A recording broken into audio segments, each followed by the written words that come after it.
এবার মজার একটা কথা আল্লাহ পুরুষকে বলছে, হে পুরুষরা শোনো, কোন নারী যদি তোমাদের ঘরে এমন হয়, আল্লাহ বলছে কোন নারী যদি তোমাদের ঘরে এমন হয় যে উচ্চ কণ্ঠে কথা বলে না, পর পুরুষের সাথে কথা বলে না, ঘরেই অবস্থান করে, বেপর্দা বের হয় না, ঠিক মতো নামাজ আদায় করে, যাকাত দেয়, আল্লাহ রসুলের আনুগত্য করে, খোদার কসম কোরআনে আল্লাহ বলছে, হে পুরুষগণ মনে রেখো, এমন নারীর দ্বারা আমি আল্লাহ তোমাদের পুরা ঘর ফ্যামিলি পবিত্র করে দেব। ইন্নামা ইউরিদুল্লাহু লিইউযহিবা আনকুমুর রিজসা আহলাল বাইত। পুরা ঘর পবিত্র, পুরা ঘর নেককার হয়ে যাবে, পুরা ফ্যামিলি সুন্দর হয়ে যাবে। এজন্য শেষ কথা এটা মনে রাখো যুবক, এই পৃথিবীর সবচেয়ে বড় সম্পদ কি? কোন মানুষের জীবনে দুনিয়ার সবচেয়ে বড় অর্জন কি? আখিরাতের অর্জন তো জান্নাত, আখিরাতের অর্জন আল্লাহর সন্তুষ্টি, ঠিক আছে না? এগুলো হলো আখিরাতের শ্রেষ্ঠ অর্জন কি? জান্নাত। আখিরাতের শ্রেষ্ঠ অর্জন কি? আল্লাহর সন্তুষ্টি। তো দুনিয়াতে কোন পুরুষের সর্বশ্রেষ্ঠ অর্জন কি? খোদার কসম নবীজি বলছে, একজন সতী সাধ্বী চরিত্রবান নেককার স্ত্রী। 100 কোটি টাকা না, হাজার লক্ষ মিলিয়ন বিলিয়ন ডলার, 100 তালা ভবন, 50টা 100টা গাড়ি, সারা পৃথিবীর অনেক জমি জায়গা, অনেক বাড়ি, অনেক বাজার, অনেক ব্যবসা, অনেক টাকা পয়সার চাইতে একজন পুরুষের জীবনের সবচেয়ে বড় অর্জন, উপার্জন তার একজন পবিত্র স্ত্রী, হালাল স্ত্রী, নেককার বিবি, চরিত্রবান বিবি। আল মারআতুস সালিহা,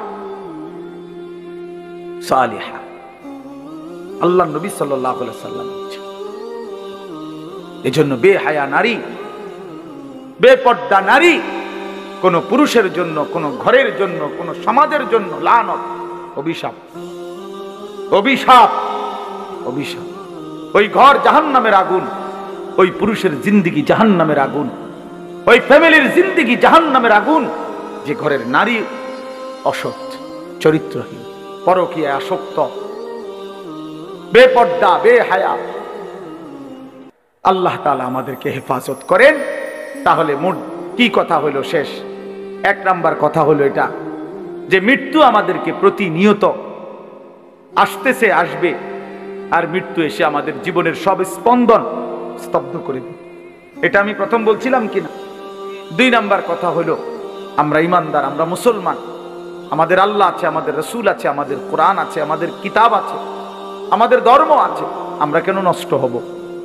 আমরা চরিত্রহীন হব কেন? আমরা নাফরমান হব কেন? কোরআনুল কারীমের মধ্যে আল্লাহ তাআলা বলছেন, আফা হাসিবতুম আন্নামা খালাকনাকুম আবাসান। আমার বান্দারা, তোমরা কি এই ভেবেছো যে আমি আল্লাহ তোমাদেরকে অনর্থক বানিয়েছি?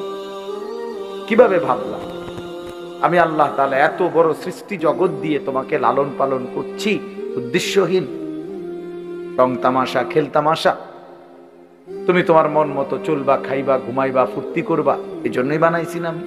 এটা কোনো কথা হইল? এটা তো কোনো সামান্যতম যুক্তিতেও ধরে না। এবং আল্লাহ বলেন, ওয়া আন্নাকুম ইলাইনা লা তুরজাউন। তোমরা কি এই ভেবেছো যে তোমাদেরকে আমি আল্লাহর কাছে ফেরত আসতে হবে না? কি মনে করছো? মানে তোমারে ছেড়ে দিছি আমি একদম, তুমি আমার বাঁধন থেকে মুক্ত? না না, আল্লাহ তাআলা বলেন, ইলা রব্বিকা মুনতাহা। তোমার রবের নিকটেই তোমার শেষ ঠিকানা, তোমার শেষ সমাপ্তি তোমার রবের কাছে। ইলা রব্বিকা ইয়াউমা ইদিনিল মুস্তাকার। আল্লাহ বলেন, তোমার রব আল্লাহর নিকটেই তোমার প্রত্যাবর্তন স্থল। ইলাইহি তুরজাউন, আল্লাহর নিকটেই তোমরা ফিরে আসবে।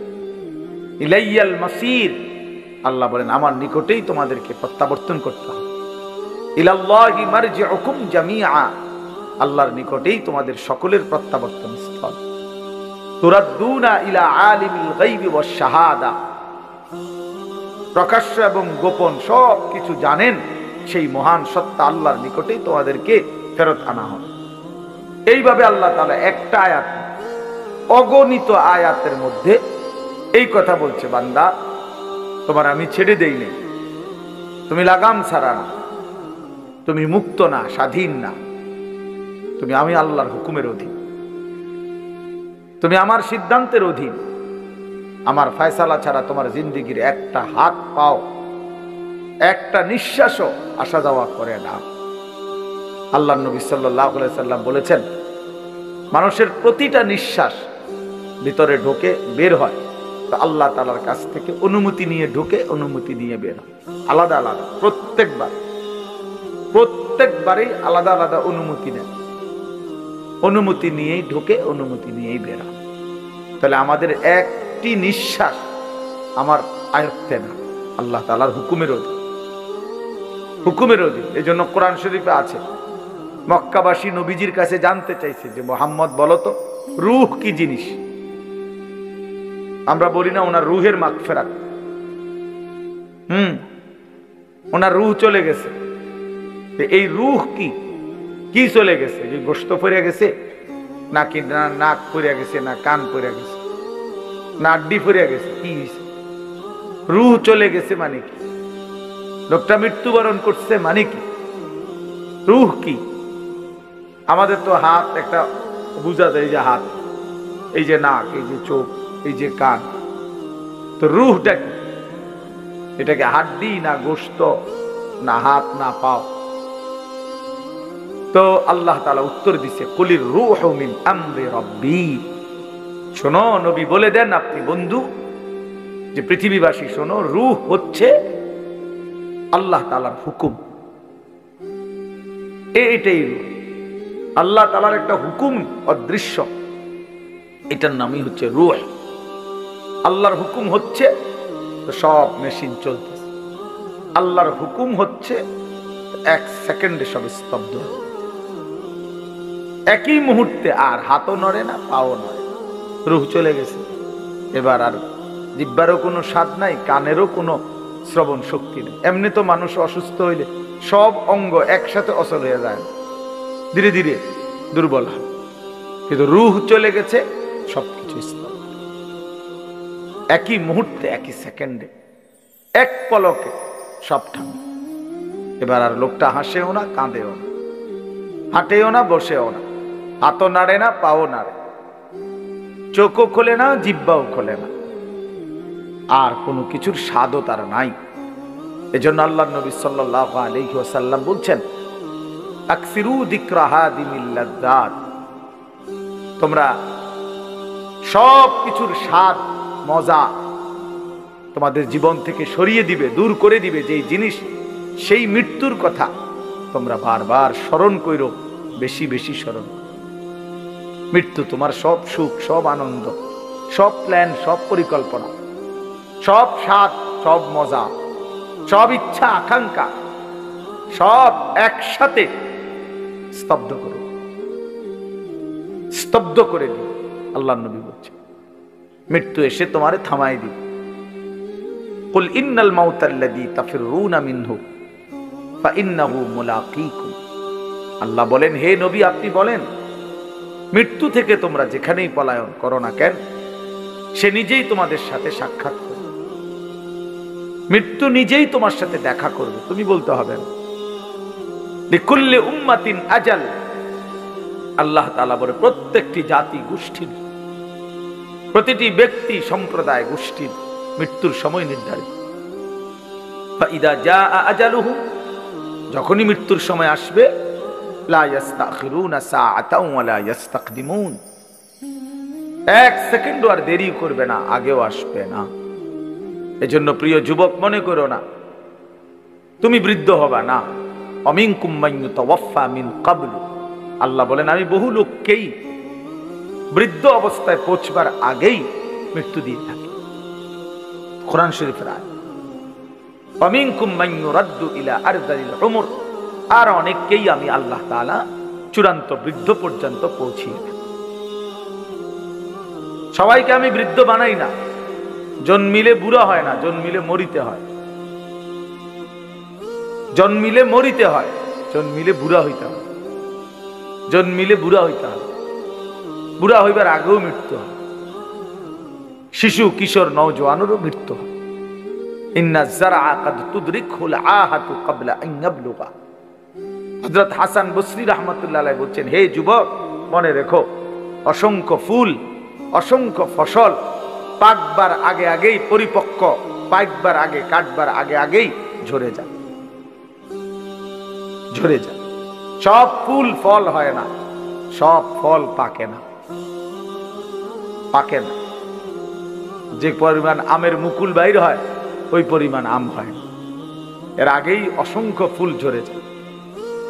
যতগুলো আম ছোট ছোট হয় ততগুলো আম পাকা পর্যন্ত বড় হয় না, পাকে অল্প কয়টা, ঝরেই যায় বেশি, ঝরে যায় বেশি। এজন্য ইমাম আল্লামা ইবনুল জাওজি রাহমাতুল্লাহ আলাইহি একজন বড় বুজুর্গ ছিলেন, উনি বলছিলেন, হে যুবক, তুমি তোমার মহল্লায়, তোমার পরিবারে, তোমার এলাকায় তুমি হিসাব করে দেখো তোমার বয়সী যুবক কয়জন, আর এর সাথে আনুপাতিক হারে বৃদ্ধ কয়। দেখবা যুবকই বেশি, বৃদ্ধ কম, অথচ আনুপাতিক হারে কাছাকাছি থাকার কথা। আমার বয়স যদি, বা নওজোয়ানের বয়স যদি 20-25 হয় তোমাদের, তাহলে এই বয়সে তো, এই সময়ে, এর আগের মানুষগুলোতে এই সময় অনেক লোক ছিল, তাহলে সেই হারে তো 70-75 বছর, 60-65 বছরওয়ালা লোক কাছাকাছি থাকার কথা। যে আমগো বাড়িতে ছেলে আছে 30 জন, তো বয়স্ক মুরব্বীও তো থাকার কথা 26-27 জন, 20-25 জন। কিন্তু সবাই বলে যে হুজুর এই চাচাই আর শেষ মুরব্বী, আর এই খালাই আর শেষ মুরব্বী, আর নাই পুরা বাড়ি।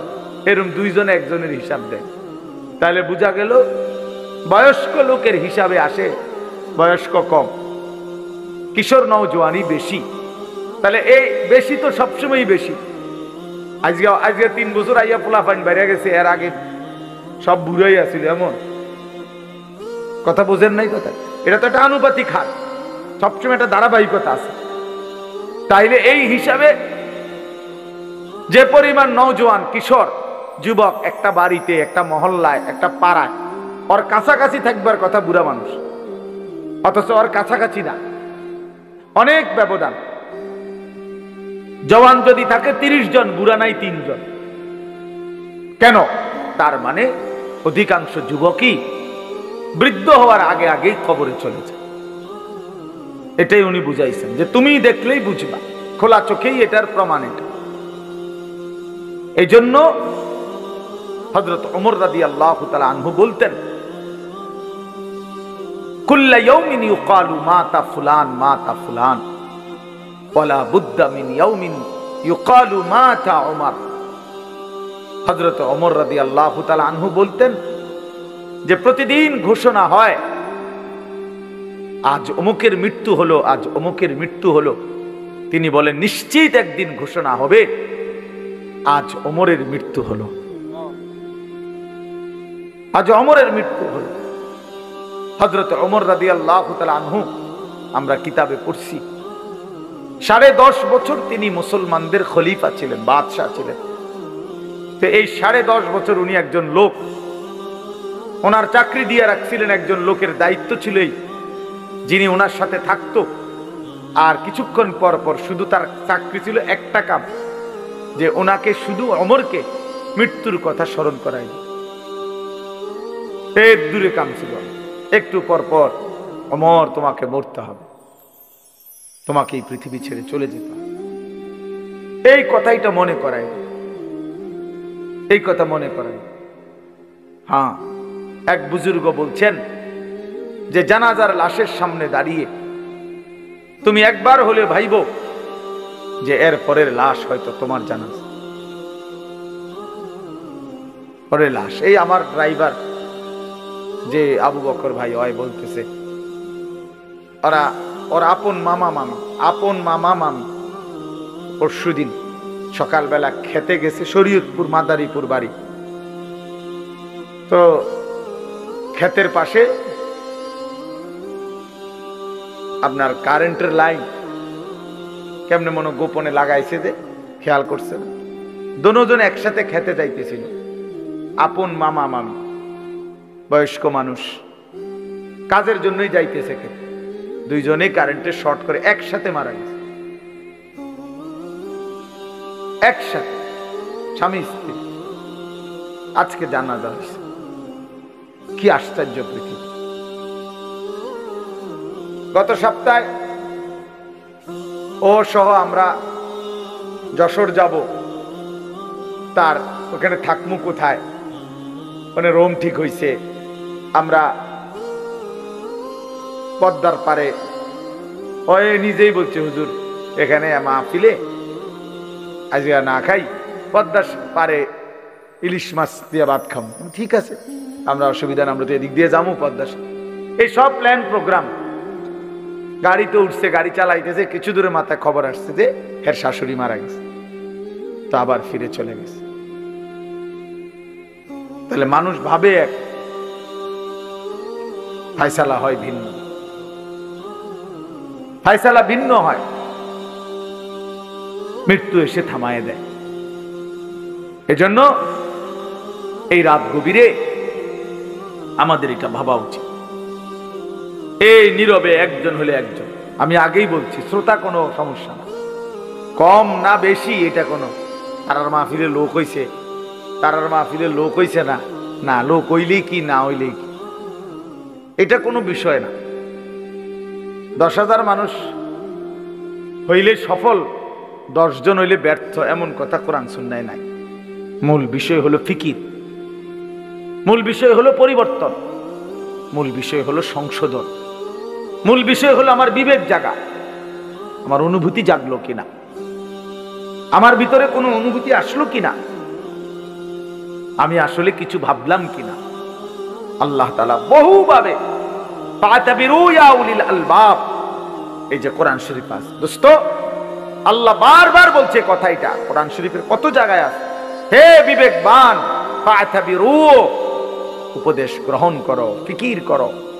আল্লাহ বলছে সবক নাও বান্দা, উপদেশ গ্রহণ করো বান্দা। আল্লাহ তাআলা নবীকে বলছে ফাকসুসিল কাসাসা লাআল্লাহুম ইয়াতাফাক্কারুন। আল্লাহ বলছে বন্ধু, অবিশ্বাসী, নাফরমান, পাপী পেছনের যেই মানুষগুলোকে আমি আল্লাহ শাস্তি দিয়েছি, আযাব দিয়েছি, ফেরাউনকে, নমরুদকে, শাদ্দাদকে, কারুনকে, নূহ নবীর, লূত আলাইহিস সালামের, হুদ আলাইহিস সালামের জাতিকে, এরকম কত জাতি আমি আল্লাহ ধ্বংস করে দিছি, কত ব্যক্তিকে আমি আল্লাহ ধ্বংস করে দিছি। এই গল্পগুলো, এই ঘটনাগুলো আপনি আমার বান্দাদেরকে শুনান, লাআল্লাহুম ইয়াতাফাক্কারুন, যেন তারা ফিকির করে, ভাবে যে হায় এ কাজ করেছে যারা, তাদের পরিণতি ছিল এই, আমারও পরিণতি হবে। আল্লাহ বলছে ফিকির, লাআল্লাহুম ইয়াতাফাক্কারুন। আল্লাহ তাআলা বলছে লাকাদ কানা ফি কাসাসিহিম ইবরাতুল লিউলিল আলবাব। প্রিয় ভাই, মনোযোগ দিয়ে শুনলে ভালো। আল্লাহ বলছেন লাকাদ কানা ফি কাসাসিহিম, পূর্ববর্তী জাতিদের ইতিহাসে ঘটনার মধ্যে রয়েছে ইবরাত, উপদেশ, লিউলিল আলবাব, বিবেকবানের জন্য, বিবেকবানের জন্য, যার বিবেক আছে তার জন্য। আল্লাহ তাআলা বলছে ইন্নামা ইয়াতাযাক্কারু উলুল আলবাব, আমার কোরআন, আমার সুন্নাহ, এর থেকে উপদেশ গ্রহণ করতে পারে কারা? যারা উলুল আলবাব, বিবেকবান। আর যে জীবন মনে করছে জীবন মানে ভাত মাছ চাল ডাল, পেশাব পায়খানা, ঘুম, যৌন চাহিদা পূরণ, লজ্জাস্থানের চাহিদা, শাহওয়াত, কামনা বাসনা, নারী ছবি, মদ জুয়া, জিনা ব্যভিচার, উলঙ্গ দৃশ্য, সুদ ঘুষ, বাটপারি সিটারি, 2 নম্বরই, এতটুকুই জিন্দেগি যে মনে করছে জীবন মানে এরই নাম, খোদার কসম সে বিবেকবান না, সে ইনসান না। ওই জীবন মানুষের জীবন না, ওই জীবন জন্তু জানোয়ারের জীবন, হাইওয়ানের জিন্দেগি, ওই জিন্দেগি জানোয়ারের জিন্দেগি। কোরআন শরীফ আল্লাহ বলছে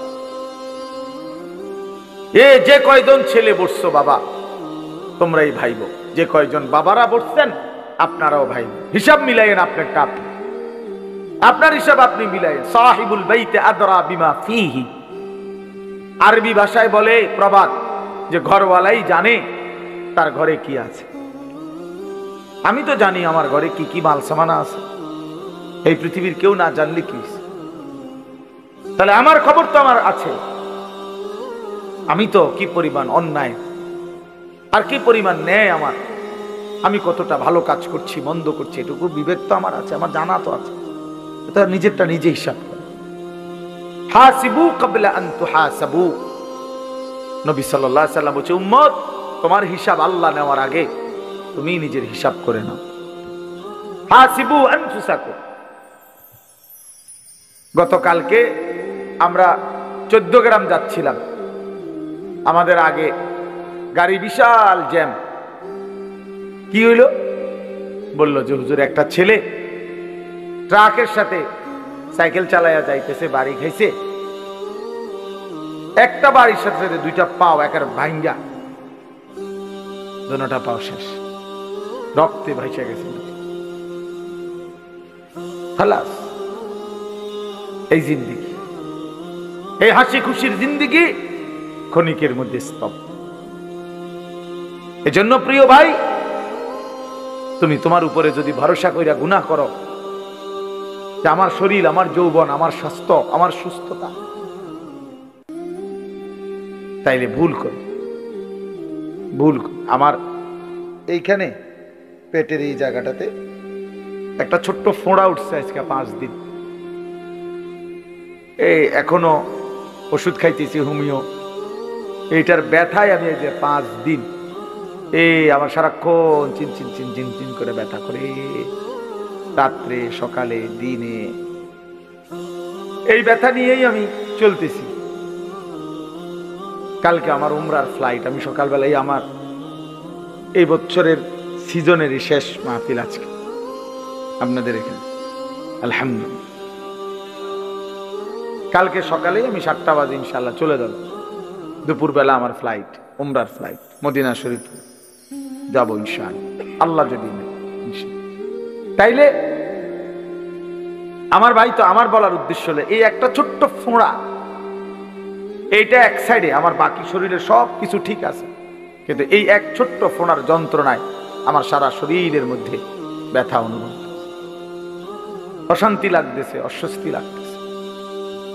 তাইলে প্রিয় বন্ধু, আল্লাহ তাআলা যে আমাদেরকে সুস্থ রাখতেছে, এ তো আল্লাহর দান, এ তো আল্লাহর দান। অতএব কি হিসাবে আমরা নাফরমানি করছি? যারা নামাজ পড়ে না কেন পড়ে না, যারা আল্লাহকে মানে না কেন মানে না? আমার বাবারা, আমার নওজোয়ানরা, যারা আল্লাহ তাআলার বন্দেগী করছো না ভাইয়া, কিসের একটা ছোটখাটো বুঝ করে নিও নিজের লগে, বুঝাইতে চাচ্ছ? এক ওয়াক্ত নামাজ পড়ো না, কমপক্ষে নিজের নিজে একটা বুঝাপড়া করে নিও। আসলে কিতা তুমি? নমরুদ না? তুমি কিতা আসলে? তুমি কি ফেরাউন? মানে তুমি তার চাইতে বড় ক্ষমতাবান হয়ে গেছো না? তুমি সাদ্দাত, তুমি কারুন, তুমি কি ভাবছো নিজেরে? কি হিসাব করে নামাজ পড়ছো? আল্লাহর সাথে প্রতিনিয়ত এই গাদ্দারি, এর কি কোনো শেষ নাই? কি ভাইয়া, এর শেষ নাই? কথা বলে না, এর কি কোনো শেষ নাই? এই জীবনের কোনো সমাপ্তি নাই তো? এরপরে এরপরে কি? তোমার এই চুলের ফ্যাশন শেষ পর্যন্ত কতদিন দেখাইবা? শরীরের এই যৌবন কতদিন ধরে রাখবা? অহংকারী কতদিন করবা ভাইয়া? কতদিন? এই জন্য এক বুজুর্গ বলছেন যে হে যুবক, অন্ধকারে গুনাহ করো না, কারণ জানো অন্ধকার যিনি সৃষ্টি করেছেন তিনি তো তোমাকে দেখছেন। হুয়াল্লাযী খালাকায যালামা ইয়ারানি, তিনি বলেন মনে রেখো যিনি অন্ধকারকে সৃষ্টি করেছেন তিনি তো আমাকে দেখছেন। তুমি না মনে করছো কেউ দেখে না, কিন্তু অন্ধকারকে যিনি সৃষ্টি করেছেন তিনি তো আল্লাহ, তিনি তো দেখছেন। এজন্য ভাইয়া বাপ, এটা ফিকির করা চাই।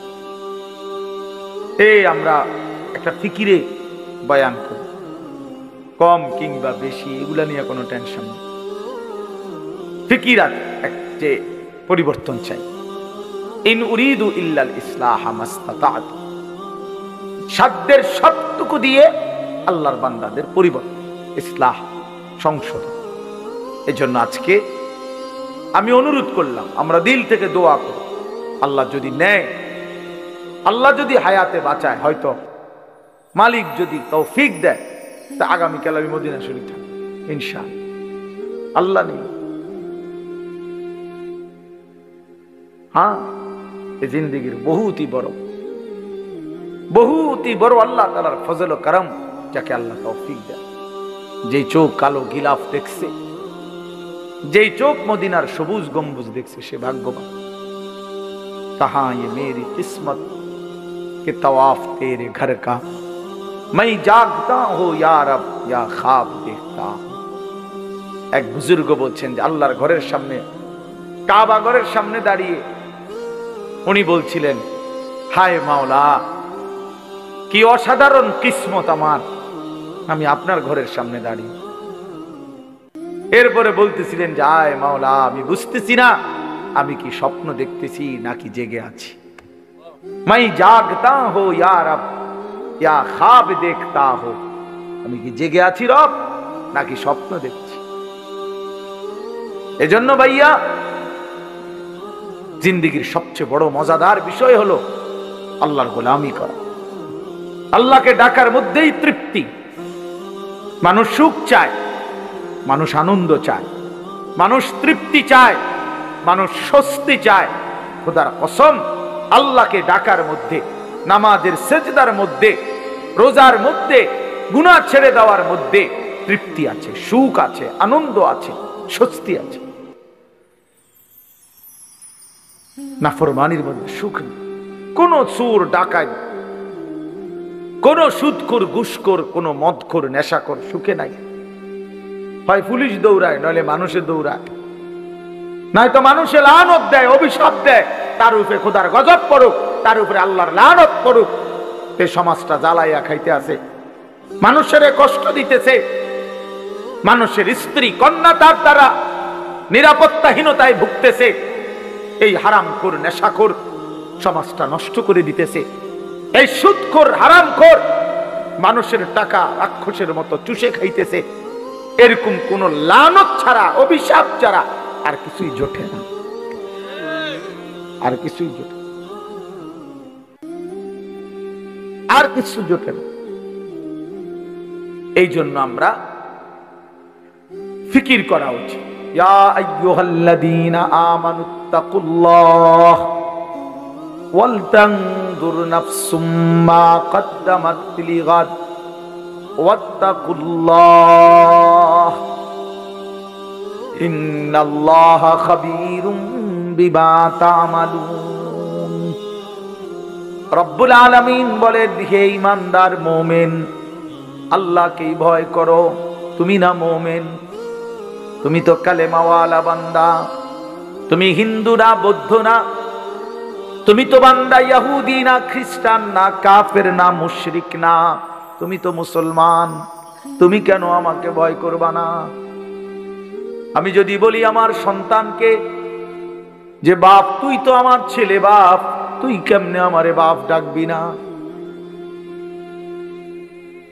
তুই সন্তান যদি আমারে বাপ না ডাকো বাপ, তাইলে আমার জীবনের আর পাইলাম কি? আমার জীবনের আর দেখলাম কি? এজন্য রব্বুল আলামিন বলেন, বান্দা তুমি তো স্বীকার করেছো লা ইলাহা ইল্লাল্লাহ মুহাম্মাদুর রাসূলুল্লাহ। তুমি তো বললা তুমি মুসলমান, তুমি তো বললা তুমি মুমিন, তুমি তো বললা তুমি ঈমানদার, তাইলে তুমি কেন সেজদা করবা না? আমি যদি ঈমানদার থেকে সেজদা না পাইলাম, তবে আমি আল্লাহ সেজদাটা পাবো কার কাছে? আমার মুমিন বান্দা যদি আমি আল্লাহকে ভয় না করে, আমার গোলামি না করে, তো বান্দা বলো না আমাকে ভয় কে করবে? কার জন্য আমি কোরআন নাজিল করলাম? কার জন্য আমি শ্রেষ্ঠ বন্ধুকে পাঠাইলাম? কোরআনুল কারীমে আল্লাহ বলেন, লাকাদ মান্নাল্লাহু আলাল মুমিনিনা ইয বাআসা ফীহিম রাসূলাম মিন আনফুসিহিম।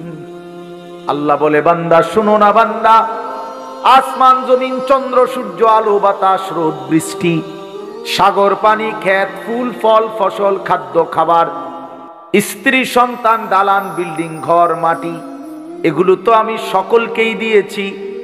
ইমানদার, কাফের, মুশরিক, বেঈমান, নাস্তিক, মুরতাদ সবাইকেই তো দিয়েছি। কিন্তু মুমিন আমি আলাদা, স্পেশালি তোমাদেরকে মুমিন হিসাবে সবচেয়ে বড় নিয়ামত যেটা দিয়েছি সেটা হলো আমার কলিজার টুকরা রাসূল, আমার আখিরি বন্ধু নবী মুহাম্মদ তোমাদেরকে দিয়েছি। আল্লাহ বলে মুমিন আমি বেঈমানকে বাড়ি দিয়ে দিলাম, ঘর দিয়ে দিলাম, দুনিয়া দিয়ে দিলাম, তোমারে রাসূল দিলাম, তোমারে বন্ধুকে দিলাম, নবীকে দিলাম। এজন্য বাপ এটা হিসাব মিলানো উচিত, কদর করা চাই, কদর করা। আল্লাহ তাআলা আমাদেরকে সবকিছুই শ্রেষ্ঠ দিয়েছেন, আল্লাহ নিজেই শ্রেষ্ঠ।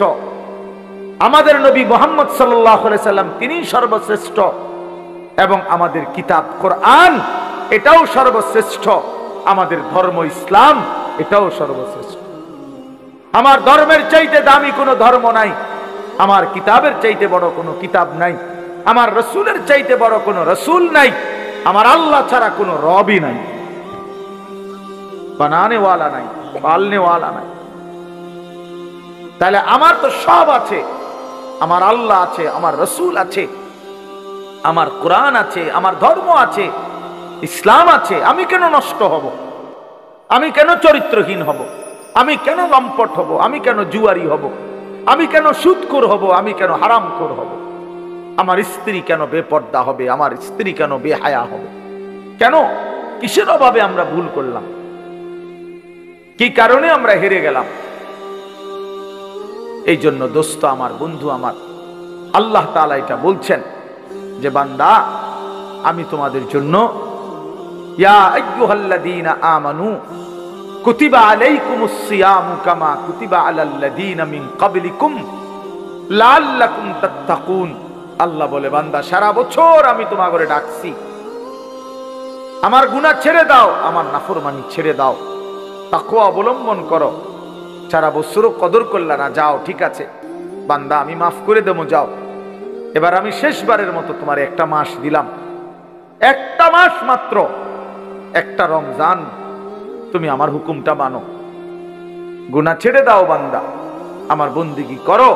আমি আল্লাহ ওয়াদা দিলাম আমি এক মাসেই তোমারে মুত্তাকি বানিয়ে দেব, যা এক মাসেই পবিত্র করে তোমারে এক মাসেই আমি আল্লাহ তাআলা জান্নাতের ভিসা দিয়ে জান্নাতের মেহমান বানিয়ে দেব। এরপরও যেই নাফরমান কদর করবে না তার কপালে জুতার বাড়ি ছাড়া, ভিসার বাড়ি ছাড়া আর কিচ্ছু, আর কিচ্ছু।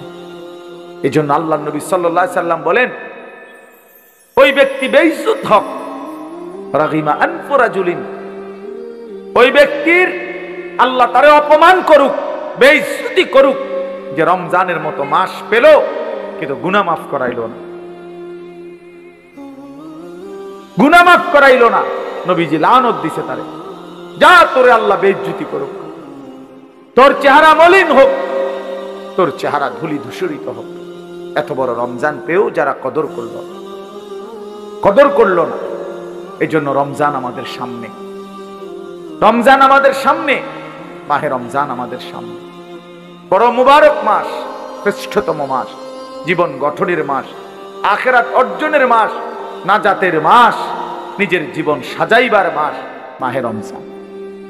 আমি অনুরোধ করলাম রাত গভীরে, আজকে দিল থেকে আমি আপনাদের সবাইকে, ছেলেরা বাবা তোমাদেরকে, তোমরা ভাইয়া ঘুরে দাঁড়াও, ফিরে আসো ভাইয়া, মাহে রমজান তোমাদেরকে ডাকছে। আল্লাহর নবী সাল্লাল্লাহু আলাইহি সাল্লাম বলছেন রমজানের চাঁদ যখন উঠে তখন আল্লাহর একজন ফেরেশতা সারা পৃথিবীব্যাপী ডাকতে থাকে, ইয়া বাগিয়াল খাইরি আকবিল, হে কল্যাণ কাজের আগ্রহীরা এগিয়ে আসো, আসো কল্যাণের কাজ শুরু করো, ইবাদত শুরু করো। প্রতি সেকেন্ড আজকে এই রমজান তোমাদের আল্লাহ হীরামণি মুক্তা বানায় দিবে। আসো সেজদা দাও, ইফতার করো, সাহারি খাও। রোজা রাখো, তারাবি পড়ো 20 রাকাত, শেষ দশক ইতিকাফ করো, শবে কদর তালাশ করো, একবার জিকির করো, একবার তেলাওয়াত করো, একবার দোয়া করো, একবার কান্নাকাটি করো, একবার আল্লাহর ঘরে তাওয়াফ করো, জিয়ারত করো, ঘুরো, ছোট মালিকের কাছে ছুটাছুটি করো। আল্লাহ, রমজান রমজান রমজান, কত বান্দারে আপনি কত দিকে মাফ করতেছেন, আমারও মাফ করে দেন, আমারও মাফ। মান সামা রমাদানা ঈমানান ওয়া ইহতিসাবা গুফিরা লাহু মা তাকাদ্দামা মিন যামবি। আল্লাহর নবী সাল্লাল্লাহু আলাইহি সাল্লাম বলেন, রমজান মাসে যে পূর্ণ ঈমান রেখে সওয়াবের আশা করে করে রোজা রাখলো, আল্লাহ তার পিছনের সমস্ত গুনাহ মাফ করে দিলেন। ওয়ামান কামা রমাদানা ঈমানান ওয়া ইহতিসাবা গুফিরা লাহু মা তাকাদ্দামা মিন যামবি। ওয়ামান কামা রমাদানা ঈমানান ওয়া ইহতিসাবা গুফিরা লাহু মা তাকাদ্দামা মিন যামবি।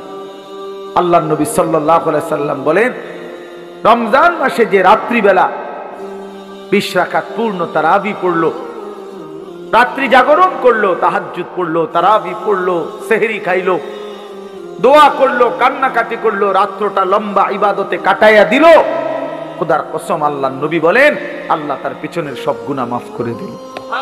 তাহলে দিনে রোজা রাখলো, পিছনের সব গুনাহ মাফ। রাতে জেগে থেকে আল্লাহর ইবাদত, একবার তারাবি, একবার ঈশা, একবার সাহারি খাইলো, একবার তাহাজ্জুদ পড়লো, রাত্রি গভীর পর্যন্ত আল্লাহর কাছে দোয়া করতে থাকলো। আল্লাহ বলেন, পিছনে নবী বলেন, দিনেও পিছনের গুনাহ মাফ, রাতেও পিছনের গুনাহ মাফ। তার রইল কি? এই বান্দা জান্নাতি হবে না তো কে জান্নাতি? কে জান্নাতি? আল্লাহর নবী সাল্লাল্লাহু আলাইহি ওয়াসাল্লাম বলেন, কুল্লু আমালি ইবনি আদম লাহু ইল্লা সিয়াম। প্রত্যেক আমল বান্দা করে থাকে নিজের জন্য, অর্থাৎ নিজের আখিরাত, নিজের নেকির আশায়, নিজের জান্নাতের আশায়, ইল্লা সিয়াম। আল্লাহ পাক নবীজি বলছেন, বান্দা শুধুমাত্র রোজা রাখে শুধুই আল্লাহ তাআলার মহব্বতের আশায়, আল্লাহর সন্তুষ্টির আশায়। এখানে মূলত বাস্তবিক অর্থেই রোজাই একমাত্র বিধান, যেই বিধানে মানুষকে ফাঁকি দেওয়ার একদম সহজ সুবিধা। নামাজে কথা বলার সুযোগ নাই। আপনি মসজিদে আসেন নাই, আমি দেখছি, আমি ছিলাম মসজিদে, আপনারা আমি দেখি নাই জামাতে। আপনি যদি কোন আমি এই মাত্র জামাতে নামাজ পড়ছি, তো আপনি এটা মিথ্যুক না? কথা বোঝেন নাই আপনি? আমি তো আপনি অন্যান্য ইবাদত লুকানোর সুযোগ কম, কিন্তু রোজা এমন এক ইবাদত যে ইচ্ছা করলে আমি লুকাইতে পারি। মানে আমি গোপনে খাইয়া আইসা আমি যদি বলি আমি রোজাদার, কোনো অসুবিধা নাই, লোকে বিশ্বাস করবো হ্যাঁ রোজাদার এবার, কারণ এটা তো আলগা কোনো সিমটম নাই,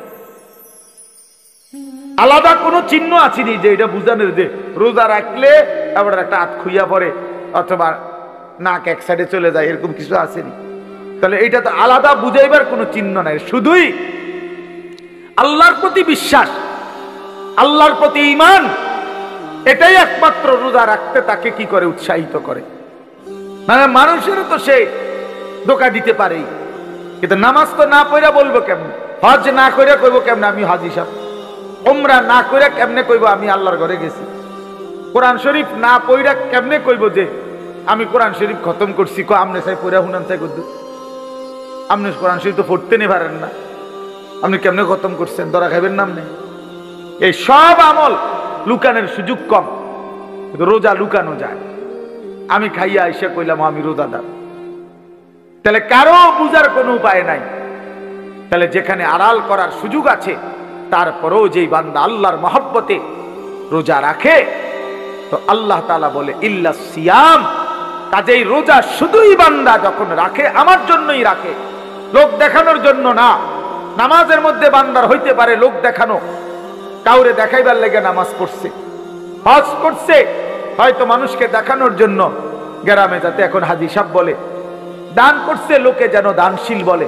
কিন্তু রোজা বান্দা মানুষে দেখানোর জন্য রাখে না, শুধুই আমার জন্য রাখে। এই জন্য আল্লাহ বলেন আমি নিজেই রোজার বিনিময় আমার নিজ কুদরতি হাতে দিতে থাকি। এই জন্য রমজানের নেকি আল্লাহ দেয়। রোজার মাসে নেকিগুলো দেয় কে? আল্লাহ নিজের হাতে। এই ডান কাদের ফেরেশতাকে আল্লাহ বলে দেয়, এই মাসে তুমি লিখবা না, আমি লিখবো। আমি সারা মাস ফেরেশতা তুমি লিখছো, এই মাসে আমি লিখব, আমার কুদরতি হাতে লিখব।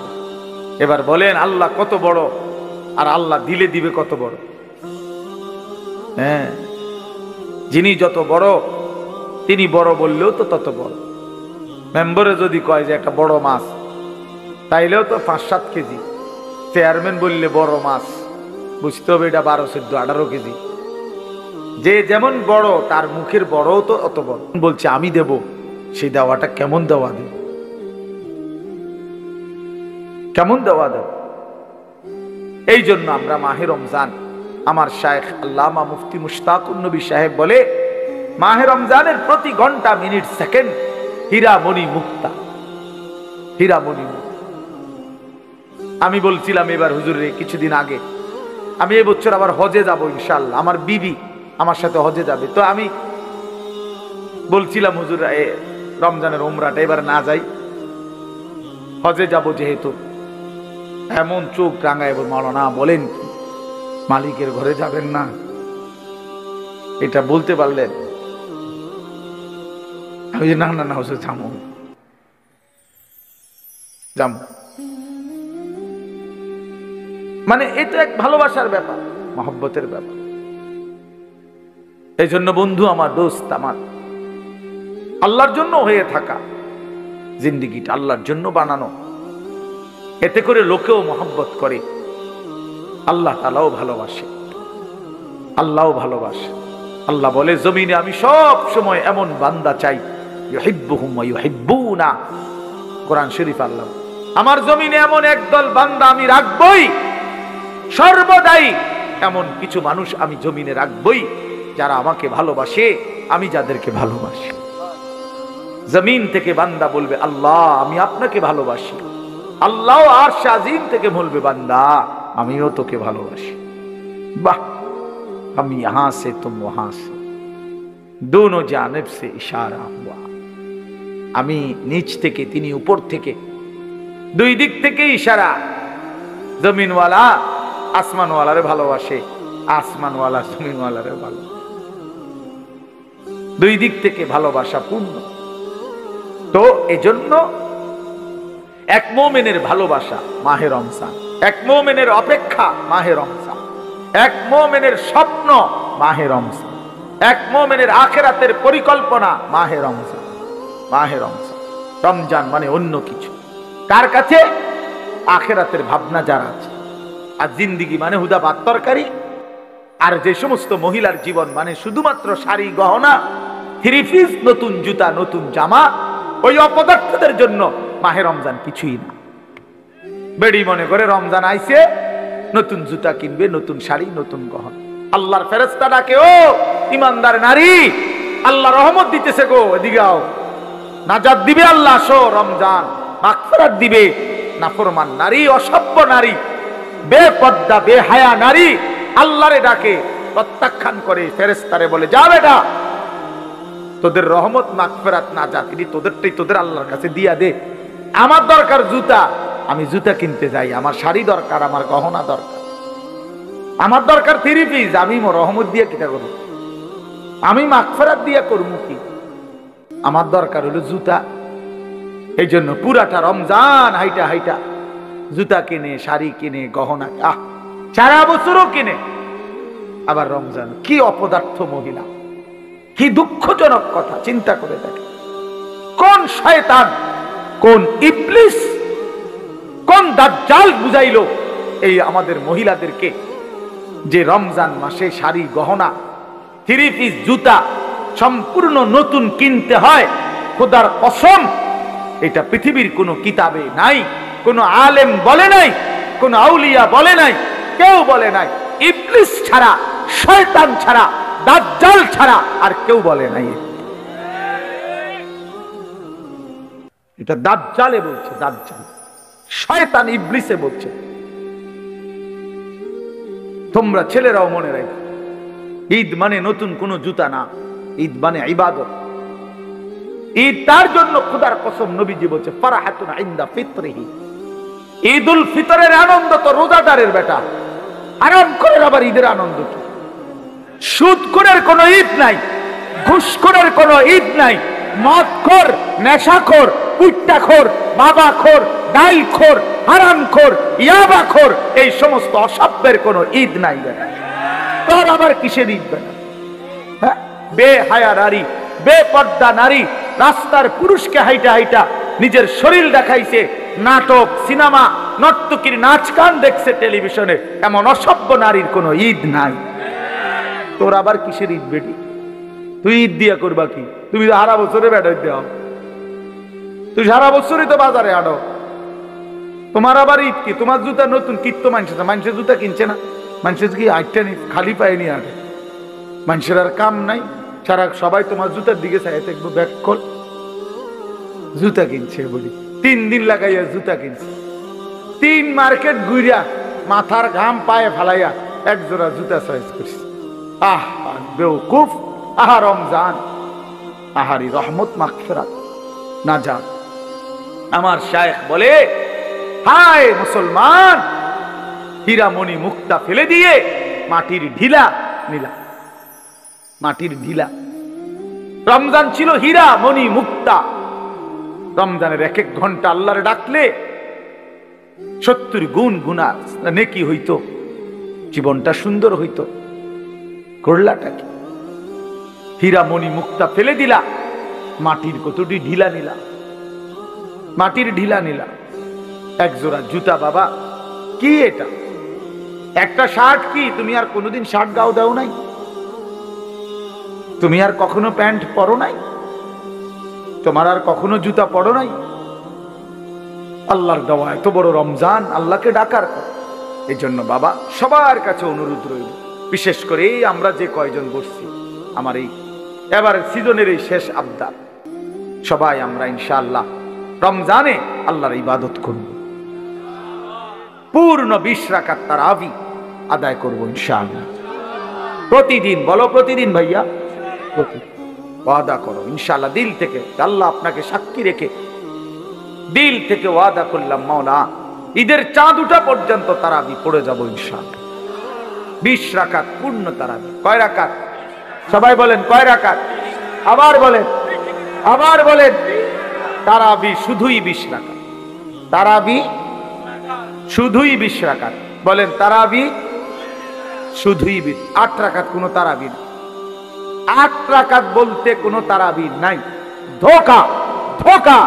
8 রাকাত বলতে যেই তারাবি বলা হয়, এটা ধোকা দেয়, ধোকা দেয়, ধোকা দেয়, ধোকা।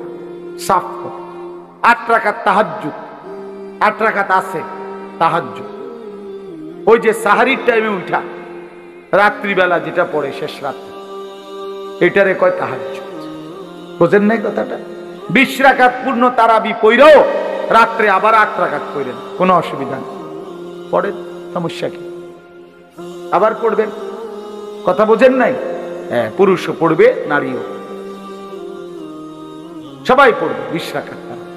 রমজানে আল্লাহর ফায়সালা, রমজান মাসে আল্লাহ তাআলা হিসাব কিতাব রমজানেরটা রমজানে ক্লিয়ার, রমজানেই ক্লিয়ার করে। অর্থাৎ রমজানের নেকি পুরস্কার আল্লাহ রমজানেই দেয়, রমজানেই দেয়। কয় বেরিতের এটা পৃথিবীর যদি 7 আসমানের উপরেও মহিলা যায়, 2 জন দেখবেন কথা। 7 তবক জমিনের নিচে যদি মহিলা যায়, 2 জন দেখবেন কথা। আফ্রিকার গহীন জঙ্গলে যদি 2 জন মহিলা একসাথে হয়, দেখবেন এই জীবজন্তুর মাঝখানে দাঁড়াইয়া তারা 2 জন কথা কয়। আটলান্টিক মহাসাগরের নিচে যদি 2 জন মহিলা যায়, গিয়ে দেখবেন ওনারা কথা।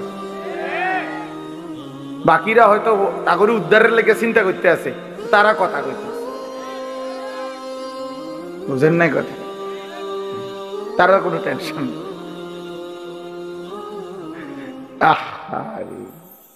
হায় হায় রে, এই এক আশ্চর্য, যেখানে যায়, যেখানে দেখো এই ডেকজি মাছতে কথা কয়, ভাত রাঁধতে কথা কয়, তরকারি কুটতে কথা কয়, অটোওয়ালার লগে কথা কয়, সিনজিওয়ালার লগে কথা কয়, শুধু কথা, শুধু কথা, শুধু শুধু কথা। শুধু কথা। কোরআনুল কারীমে আল্লাহ তাআলা বলছে ফালা তাখদানা বিল কওল ফায়াতমাআল্লাযী ফি কলবিহি মারাদ। শ্রোতা আসছে এখন ওয়াজ শুনতে, আমাদের শ্রোতা আসছে নতুন একজন, এই জন্য আবার আমরা প্রথম থেকে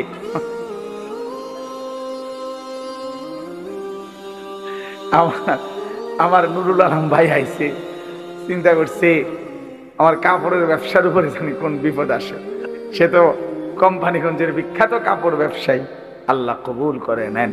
তো এই জন্য বললাম বাপ, আল্লাহ বলছেন নারীদেরকে, সরাসরি কোরআন শরীফের আয়াত, ইয়া নিসা আন-নবী লাস্তুন্না কা আহাদিম মিনান নিসা। আল্লাহ বলছে হে ঈমানদার নারী, নবীর স্ত্রীগণ, তোমরা ঈমানদার নারী, তোমরা মুমিন মহিলা, মুসলমান নারী, খোদার কসম কোরআন শরীফের আয়াত, আল্লাহ বলছে তোমরা লাস্তুন্না কা আহাদিম মিনান নিসা, তোমরা ঈমানদার নারীগণ অন্যান্য মহিলাদের মতো নও। তাহলে তোমাদের দায়িত্ব কি? আল্লাহ বলছে ফালা তাখদানা বিল কওল ফায়াতমাআল্লাযী ফি কলবিহি মারাদ। তোমরা কোনোভাবেই নরম সুরে, মোলায়েম সুরে, মিষ্টি কণ্ঠে কোন পর পুরুষের সাথে কথা বলো না। খোদার কসম, এটা কোরআন শরীফ। কেন? ফায়াতমাআল্লাযী ফি কলবিহি মারাদ। আল্লাহ বলে তাহলে যেই পুরুষগুলো অন্তরের মধ্যে লোভ আছে, কামনা বাসনা আছে, তো তারা তোমার ব্যাপারে লোভ করবে, আকর্ষণ করবে, মন্দ খারাপ চিন্তা ভাবনা করবে। বেটির কথা যদি হয় এত সুন্দর, বেটি জানি কেরম সুন্দর, হ্যাঁ আমরা বললে বলবে হুজুর খারাপ চিন্তা না, খারাপ চিন্তা না, খারাপ চিন্তা আপনাকে সতর্ক করা, আপনাকে কি করা? সতর্ক করা। আল্লাহ নিষেধ করছে ওয়াকুলনা কওলাম মারুফা। এরপরে আল্লাহ বলছে হে নারীগণ, কথা বলবা কদ্দুর? ঠিক প্রয়োজন যদ্দুর। কদ্দুর উনার জিজ্ঞাসা করছে বাড়িতে আছে কিনা উনি, তো উত্তর দেওয়ার দরকার কেউ নাই, পুরুষ ঠিক আছে। কোন মহিলা যদি তাফসীরে আছে, উত্তর দিতে হয় বাধ্যতা হইয়া, কিছু করার নাই, একজন কেউ নাই যে জবাব দিবে, তো এর দূরে বলা উনি নাই। এবং এমন আওয়াজ কথা বলতে হবে, এরকম আওয়াজে ঝাঁঝালো কণ্ঠে, যেন বেড়ে বাইরের থেকে বুঝে বাপ রে বাপ, কিন্তু বেডিনি ওইটা কথা তো মনে যেন ফিচার বাড়িয়ে না, ফিচার বাড়িয়ে না। আল্লাহ বলছে ওই বেটা হয়তো চা দোকানে বদনাম করবো, তার বউয়ের কথা বাপরে বাপ মনে হয় যেন খরখরাই না, মানে আওয়াজ। তো মানুষ বদনাম করবে, আল্লাহ তাআলা ওই নারীর ইজ্জত বাড়াবে, আল্লাহ নেকি দেবে, খোদার কসম নেকি দেবে। আপনি কোন সময় আইছেন? আহারে আর তো আগে আইলেন না, এরম জানলে তো আমি আর তো কইলাম বলে রাখলাম বলে হেবারে আয় হারি, আপনি কইবেন না, আপনি আইবেন, ইডিনি কথা, আপনার এত কথা নিজে গেছে, তো আপনি এই সমস্ত ফাঁকনা আলাপ করেন কীর্তেন পণ্ডিত? আপনার বেটি বলছে এগুলো কথা কইতে, এত কথা কইতে, আপনি বলবেন শুধু বেটা নাই, এটা না কইবেন, বুঝেন নাই কথা? হ্যাঁ, আল্লাহ বলছে ওয়াকুলনা কওলাম মারুফা। নারী তুমি শুধু প্রয়োজনীয় কথাটুকুই বলো, এর বেশি না। ওয়াকারনা ফি বুয়ুতিকুন্না, ঘরেই অবস্থান করো। ওয়ালা তাবাররাজনা তাবাররুজাল জাহিলিয়াতিল উলা, বেহায়া বেপর্দা নারী হয়ে ঘরের বাইরে বের হয়েও না। যদি একান্ত প্রয়োজনে বের হতেই হয়, শতভাগ পর্দা করে বের হও। ওয়া আকিমনাস সালাহ, 5 ওয়াক্ত নামাজ আদায় করো। ওয়া আতিনাজ যাকাত, হিসাব করে যাকাত আদায় করো। ওয়া আতিইনাল্লাহ ওয়া রাসূলা, আল্লাহ রাসূলের আনুগত্য করো। এবার মজার একটা কথা আল্লাহ পুরুষকে বলছে, হে পুরুষরা শোনো, কোন নারী যদি তোমাদের ঘরে এমন হয়, আল্লাহ বলছে কোন নারী যদি তোমাদের ঘরে এমন হয় যে উচ্চ কণ্ঠে কথা বলে না, পর পুরুষের সাথে কথা বলে না, ঘরেই অবস্থান করে, বেপর্দা বের হয় না, ঠিক মতো নামাজ আদায় করে, যাকাত দেয়, আল্লাহ রাসূলের আনুগত্য করে, খোদার কসম কোরআনে আল্লাহ বলছে হে পুরুষগণ মনে রেখো, এমন নারীর দ্বারা আমি আল্লাহ তোমাদের পুরা ঘর ফ্যামিলি পবিত্র করে দেব। ইন্নামা ইউরিদুল্লাহু লিইউযহিবা আনকুমুর রিজসা আহলাল বাইত।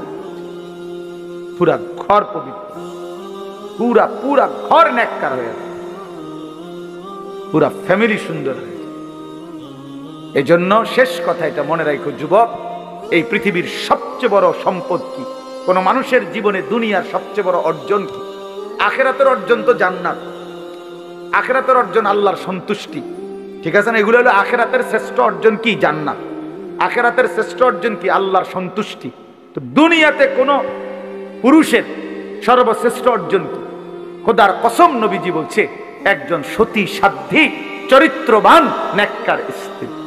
100 কোটি টাকা না, হাজার লক্ষ মিলিয়ন বিলিয়ন ডলার, 100 তালা ভবন, 50টা 100টা গাড়ি, সারা পৃথিবীর অনেক জমি জায়গা, অনেক বাড়ি, অনেক বাজার, অনেক ব্যবসা, অনেক টাকা পয়সার চাইতে একজন পুরুষের জীবনের সবচেয়ে বড় অর্জন, উপার্জন তার একজন পবিত্র স্ত্রী, হালাল স্ত্রী, নেককার বিবি, চরিত্রবান বিবি। আল মারআতুস সালিহা, সালিহা। আল্লাহ নবী সাল্লাল্লাহু আলাইহি সাল্লাম বলেছেন, এজন্য বেহায়া নারী, বেপর্দা নারী কোন পুরুষের জন্য, কোন ঘরের জন্য, কোন সমাজের জন্য লানত, অভিশাপ, অভিশাপ, অভিশাপ। ওই ঘর জাহান্নামের আগুন, ওই পুরুষের জিন্দেগি জাহান্নামের আগুন, ওই ফ্যামিলির জিন্দেগি জাহান্নামের আগুন, যে ঘরের নারী অসৎ, চরিত্রহীন, পরকীয়ায় আসক্ত, বেপর্দা, বেহায়া। আল্লাহ তাআলা আমাদেরকে হেফাজত করেন। তাহলে মোট কি কথা হইল শেষ? 1 নাম্বার কথা হলো এটা যে মৃত্যু আমাদেরকে প্রতিনিয়ত আসতেছে, আসবে, আর মৃত্যু এসে আমাদের জীবনের সব স্পন্দন স্তব্ধ করে দেবে। এটা আমি প্রথম বলছিলাম কিনা? 2 নাম্বার কথা হলো, আমরা ইমানদার, আমরা মুসলমান, আমাদের আল্লাহ আছে, আমাদের রসুল আছে, আমাদের কোরআন আছে, আমাদের কিতাব আছে, আমাদের ধর্ম আছে। আমরা কেন নষ্ট হব? আমরা চরিত্রহীন হব কেন? আমরা নাফরমান হব কেন? অতএব আমাদের উচিত আল্লাহকে ডাকা। সর্বশেষ কথা হলো, আমাদের সামনে মাহে রমজান, রমজান আমাদের সামনে দেখা যায়, রমজানের গ্রাণ শোনা যায়। অতএব রমজানকে সামনে রেখে আমাদের জীবন গুনাহ থেকে পবিত্র হয়ে আল্লাহর ইবাদত, ইফতার, সাহরি, রোজা, তারাবি, ইতিকাফ, শবে কদর, জিকির, তেলাওয়াত, দান, সাদাকা, আল্লাহর বন্দেগীর মধ্যে কাটাইবার চেষ্টা করা মুমিনের উচিত। ফলাফল কি? ফলাফল হলো আল্লাহ বলছে, 1 মাস যত্ন কইরো বান্দা আমার কথা, আমার হুকুম মাইনো, 1 মাসেই লাআল্লাকুম তাত্তাকুন, আমি মুত্তাকি বানিয়ে দেব, জান্নাতি বানিয়ে দেব। এর জন্য ইনশাআল্লাহ আমরা প্রত্যেকে আজকে দোয়া করি। আমি সবার কাছে আগে দোয়া চাই, আল্লাহ তাআলা আমাদের সবাইকে কবুল করে নেন। আমিও এগুলা যার দরকার উনি জানিয়ে নেবেন, সবাই জানতে চাইছে, একটা কাগজ দিয়ে দিলেই হইল। যার মাসালা দরকার সে জেনে নিবে মাসালা। এনে কি এই প্রশ্নটা সবাই মনে করেন তো না, এটা সবার মতো উপযোগী কোনো প্রশ্ন না। যিনি দরকার আপনারটা আপনি জেনে নিবেন, ঠিক আছে না? তাহলে আমরা প্রত্যেকে ইনশাআল্লাহ এই ফিকির করা চাই আমাদের মধ্যে, এটা আমরা মাহে রমজানকে কদর করি, দিল থেকে দোয়া করি আল্লাহ যেন আমাদের প্রত্যেককে রমজান পর্যন্ত পৌঁছিয়ে দেয়। আর আমি আপনাদের জন্য দোয়া করি আল্লাহ তাআলা যেন এই সবগুলো চোখ আল্লাহর ঘর দেখতে দেয়। হ্যাঁ, এ বড় জীবনের বড় সৌভাগ্য, বড় সৌভাগ্য। ওই কালো গিলাফ দেখলেই সুন্দর, মদিনার ওই সবুজ গম্বুজ দেখলেই সুন্দর, দেখলেই সুন্দর। যে চোখ দেখছে সে ভাগ্যবান। যে ঘর আল্লাহর ঘরের চতুর্দিকে যে জিন্দিগি, যে মানুষটা ঘুরছে সে জীবনের অনেক কিছু পেয়েছে, অনেক অনেক অনেক। আল্লাহ তাআলা নিজ হাতে, হাদিসের মধ্যে আছে, আল্লাহর নবী সাল্লাল্লাহু আলাইহি সাল্লাম বলেছেন, আল্লাহর ঘর কাবার উপরে আল্লাহ তাআলা প্রতি সেকেন্ড 120টা করে আলাদা স্পেশাল রহমত বর্ষণ করে প্রতি মুহূর্তে। মদিনার রওজা পাকে রাসূলুল্লাহ সাল্লাল্লাহু আলাইহি সাল্লাম সশরীরে জীবিত অবস্থায় আছেন। আমি গিয়া প্রথমবার যখন গেছি রওজা পাকের সামনে দাঁড়িয়ে এটাই বলছিলাম 2015 সালে, ইয়া রাসূলুল্লাহ, আপনি এখানে। আমার সারা জিন্দেগি সেই ছোটবেলা থেকে যার নাম শুনলাম, কত নাম আপনার বললাম, কত হাদিস আপনার পড়লাম, সেই আপনি এখানে শুয়ে আছেন। এই জন্য আমরা প্রত্যেকে ইনশাআল্লাহ আল্লাহর ঘর জিয়ারতের স্বপ্ন দেখি। হ্যাঁ, ফিকির করলে সম্ভব। যুবক, তোমরাও পারবে। 100 টাকা জমা, 10 টাকা করে জমাও। আমার ড্রাইভারের বলছি 200 টাকা করে জমাও। আল্লাহর ঘরে আল্লাহ নিয়ে যান। আল্লাহ দিল দেখে বান্দা, আল্লাহ দিল দেখে, দিল দেখে। আগের দিনের বুজুর্গরা দোয়া করতেন যে আল্লাহ, আগে যারা আল্লাহর প্রিয় বান্দা ছিল তারা দোয়া করতেন, আল্লাহ হাজী সাহেবের গুড়ের ফুটলার মধ্যে কইরা, আগের দিনে হাজী সাহেবরা চিরা গুড় নিত, গুড় গুড় বুঝেন না, চিরা গুড় খুব নিত আগে। তো কইতো যে আল্লাহ, গুড়ের পোটলার মধ্যে কইরা কত পিঁপড়া কত দূর দূরান্ত থেকে আপনার ঘরে গেছে গা, আমি যাইতাম না খা। আচ্ছা, এমন করে বললে আল্লাহ কেমনে না নিয়ে পারি? আরে বলে কি বান্দা, আমার বান্দা বলে কি? এজন্য আল্লাহর ঘর জিয়ারত মুমিনের জীবনের একটা স্বপ্ন। নবীজির রওজা জিয়ারত এটা মুমিনের জীবনের একটা কি স্বপ্ন।